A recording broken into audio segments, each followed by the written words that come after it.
peut chanter le Brogos. Alors, sur la solidarité, tout d'abord, un mot sur la solidarité nécessaire envers les migrants. J'en dirai pas plus, mais nous sommes tous des humains. Plancher sur la solidarité, oui, effectivement, il y a beaucoup de choses à dire. Alors bon, j'ai décidé d'axer sur la solidarité intergénérationnelle. Bon, je pourrais axer sur d'autres choses, mais c'est mon choix ici. La politique, je vais dire beaucoup, pour être sûr de tenir les délais. La politique de métropolisation déshumanise la vie dans les communes périphériques. Je vous invite d'ailleurs à aller voir sur mon compte Facebook, Didier Lefebvre 2017, où je décline dans une vidéo à sortir tous les problèmes liés à la métropolisation. La vie du bourg, elle n'existe plus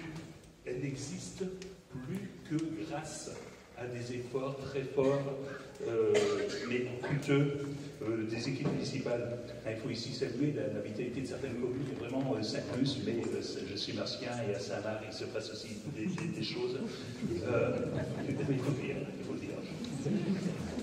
Bon, alors la politique de déshumanisation, la politique de métropolisation, qu'est-ce que c'est? Ce sont les gens qui travaillent à Nantes et qui habitent dans des lotissements de plus en plus loin parce que le logement est tellement cher.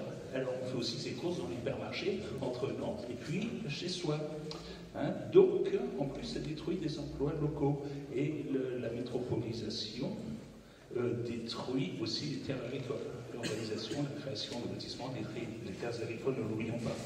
Là, si je regarde les emplois, dans nos communes, il y a un emploi pour 3 ou 4 actifs, jusqu'aux 5 à Casson. Ça veut dire que les autres travaillent en dehors. Alors qu'est-ce que l'on fait? Quand on rentre chez soi, on rentre dans son lotissement, il n'y a plus de solidarité, il n'y a plus de vie de bourg, il n'y a plus de solidarité intergénérationnelle. Parce que dans les lotissements, les anciens n'habitent pas là. Et pour cause, puisqu'on vient d'arriver. Et les nouveaux n'habitent pas là. Et pour cause, parce que ça coûte trop cher, il n'y a pas de logements sociaux. Donc surtout, réduisons la politique de développement des lotissements et créons des logements sociaux.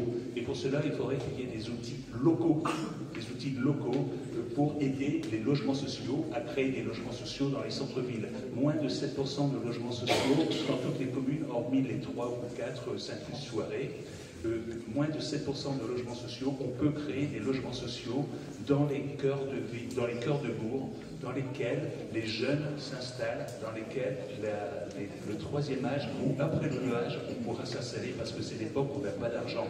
N'oublions pas aussi qu'il y a il y a beaucoup de logements qu'on appelle des passoires thermiques parce que les personnes âgées n'ont plus les moyens d'entretenir leur logement. La solution, c'est le logement social et on peut créer des solutions. Solidarité intergénérationnelle. Merci, monsieur.